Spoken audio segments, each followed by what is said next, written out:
PM Modi को इस्तीफा देना चाहिए, जिस तरीके से यूएस भी लगातार आरोप लगाते जा रहा है रशियन ऑयल को लेकर जो बात हो रही है।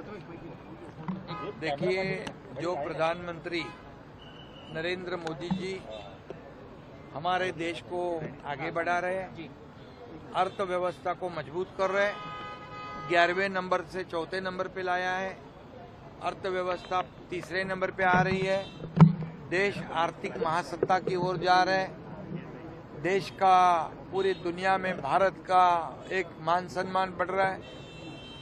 क्या उनको बुरा बोलना ये काय की देशभक्ति है? ये कैसा देश प्रेम है? ये भारत की बदनामी करना, इस देश में रह के विदेश में जाके भी, ये कौन सा देश प्रेम है? ये देशभक्ति नहीं है, देशद्रोह है।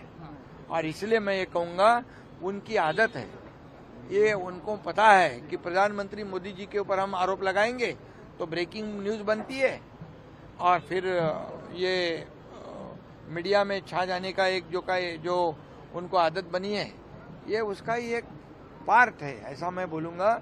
और इतनी दुनिया भर में आज हमने देखा है कि कितने देशों की अर्थव्यवस्था डगमगा गई है, चरमरा गई है। तो ऐसे परिस्थिति में अपने देश को मजबूत बनाना ये क्या आसान काम है? और फिर ऐसे प्रधानमंत्री जी का इस्तीफा मांगना मतलब मूर्खता की बात है, ये निंदा करने वाली बात है। मैं उनकी कड़ी निंदा करता हूं और ये उनकी आदत बन चुकी है कि ये कुछ भी उटपटांग बात कर ये मीडिया में छा जाने का, मीडिया में ये क्या पब्लिसिटी के लिए ये स्टंट है उनका। नीतीश कुमार राज्यसभा और इसलिए मैं इतना ही कहूंगा कि जो देश के प्रधानमंत्री 2014 के बाद हमने देखा है कि देश को हमेशा आगे बढ़ाया उन्होंने। 2014 के पहले ये देश में कितने स्कैम थे? कोयला घोटाला था, कॉमनवेल्थ घोटाला था, 2G स्पेक्ट्रम घोटाला था, चारा घोटाला था, कैसे कैसे घोटाले किए लोग ने। और इनको ये इस बारे में प्रधानमंत्री जी के ऊपर आरोप लगाने का कोई अधिकार नहीं है, नैतिक अधिकार नहीं है। और इसलिए जब ऑपरेशन सिंदूर हुआ तब भी इन्होंने आरोप लगाए, प्रधानमंत्री जी के ऊपर तो लगाए, लेकिन हमारे जो सेना के जवान हैं उनकी शूरता पे भी लगाए। कितने ड्रोन गिरे, कितने क्या हुआ, इसका हिसाब मांग रहे, कितने लोग मारे गए, इसके बारे में कोई पूछा नहीं उन्होंने।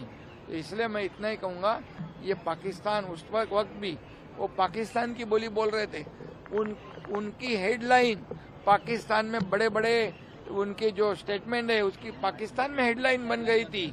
तो ये वो पाकिस्तान में पॉपुलर होने के लिए बात कर रहे हैं, ये मेरा सवाल है। और इसलिए ये पूरी तरह मैं उनके बयान की कड़ी निंदा करता हूँ। किसानों के लिए बड़ी राहत, किसानों को कर्ज माफी की है, एक बड़ा निर्णय महाराष्ट्र सरकार ने लिया है। मैं जब मुख्यमंत्री था तब इसका ऐलान किया था मैंने, देवेंद्र जी और अजीत दादा हम मिलकर किसानों का कर्ज माफ करने का निर्णय लिया था। आज उसकी वचन पूर्ति हुई है। वो कर्ज माफी का निर्णय आज देवेंद्र जी मुख्यमंत्री है, अर्थमंत्री के रूप में उन्होंने जो बजट पेश किया उसमें कर्ज माफी का निर्णय लिया है। मैं उनका अभिनंदन करता हूं और किसानों को ये बहुत बड़ी राहत है। ये सरकार जो है किसानों की है, इसलिए ये निर्णय लाडली बहनों की है और लाडली बहन योजना भी शुरू रहेगी, उसके लिए भी प्रावधान किया है।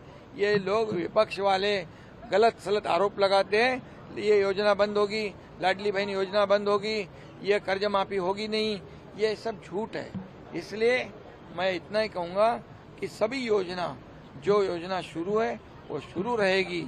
हम जो घोषणा की है उससे मुकरने वाले नहीं है, हम जो बोलते हैं वही करते हैं। हम प्रिंटिंग मिस्टेक वाला सरकार हमारा महायुति का नहीं है, बोल के मुकरने वाला फिरने वाला सरकार हमारा नहीं है। ये आज बजट के माध्यम से साबित हुआ। अजीत दादा का भी उचित स्मारक, उनका भी बहुत बड़ा योगदान है। आज महाराष्ट्र के विकास में उनका भी बड़ा योगदान है। वो आज वो नहीं है, उसकी कमी हमको सबको सल रही है, दिख रही है। 11 बार उन्होंने अर्थ संकल्प ये बजट पेश किया था, आज वो नहीं है, ये दुख भी है। लेकिन उनका एक उचित स्मारक हो, इसकी भी घोषणा बजट में हुई है और उनकी याद हमेशा बने रहेगी और लोगों को भी प्रेरणा मिलेगी, इसलिए वो उनका स्मारक भी इस बजट में दिया। Thank you.